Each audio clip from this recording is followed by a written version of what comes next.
Thank you for the opportunity given to me and these beautiful occasions.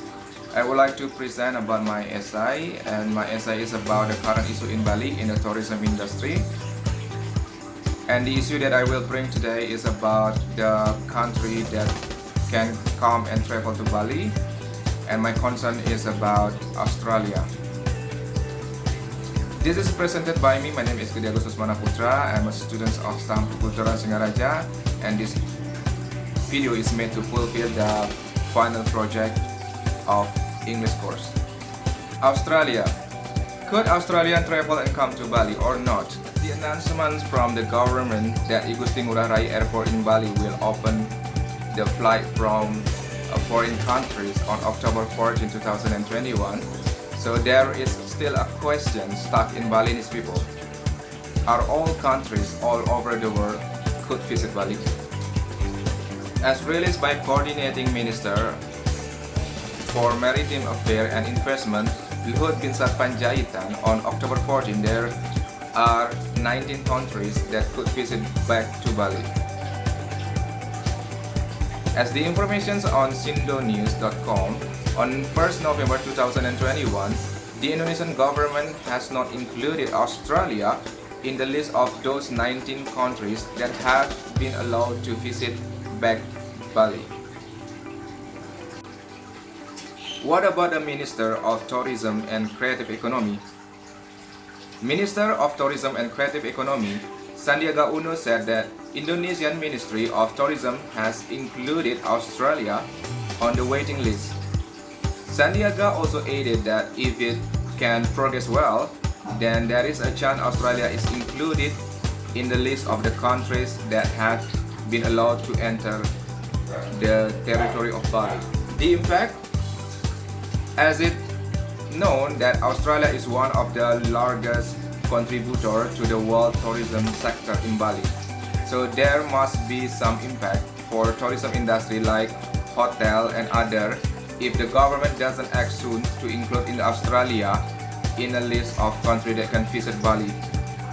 The tourism industry will not get more outcomes and recover soon because the amount of tourists that visit Bali is still under expectations.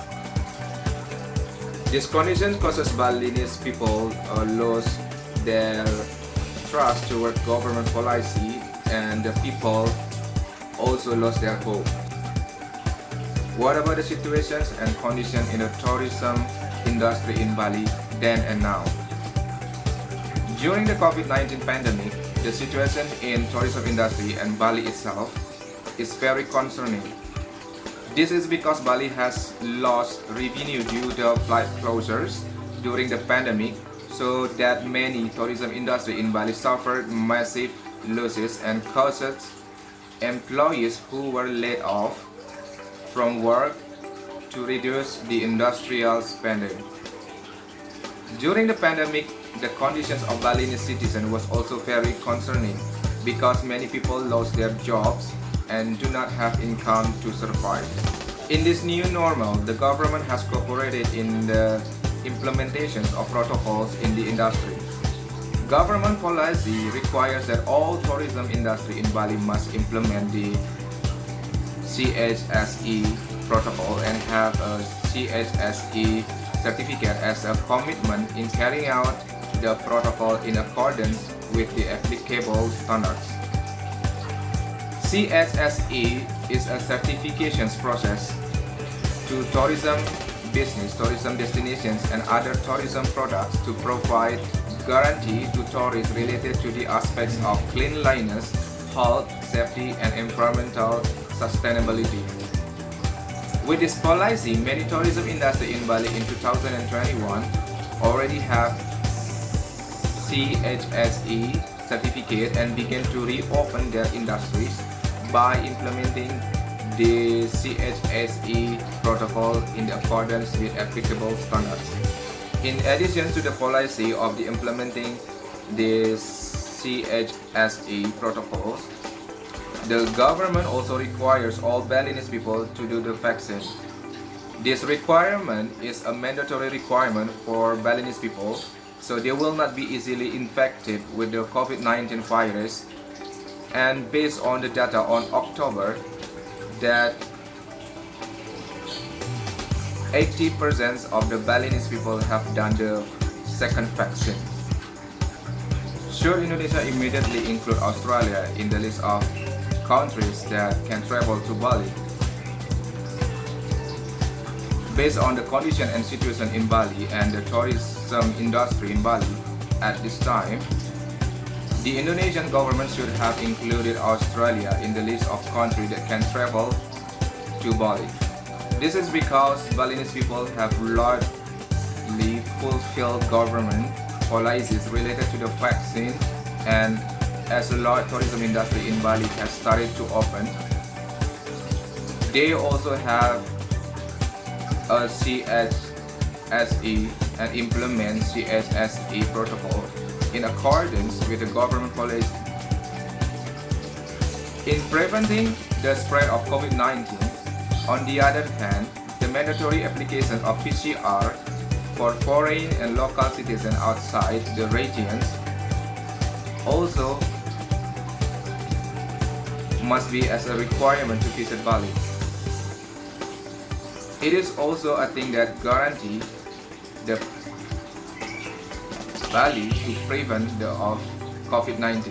So, with this situation and readiness, the government should include Australia in the list of countries that can travel to Bali immediately. With this policy, the tourism industry in Bali can soon recover because Australia is one of the largest contributors in Bali. If the conditions of the industry recover immediately, then of course many Balinese people who depend on their life in the world of tourism can also immediately recover from the downturn during the COVID-19 pandemic.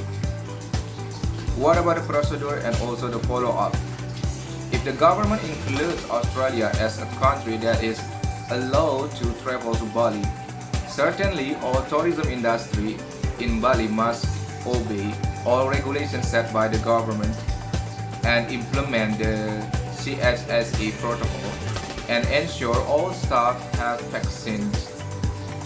Besides, from the tourism industry, the government must also continue to carry out and require PCR evidence for every guest who visits Bali, both at the airport and also at the port. In addition, the government must also conduct an evaluation of this policy in order to monitor its development. The evaluations must be done by coming into the tourism industry and directly see how the industry implement their protocols. If this goes well, I believe that later the government also will open and let all countries in all over the world allowed to come to Bali. And both tourism industry and also Balinese people will feel happy and they will have hope to return to work as soon as possible. Okay, that's all my presentations about my essay about current issue in Bali, and I am concerning about Australia. Thank you and see you.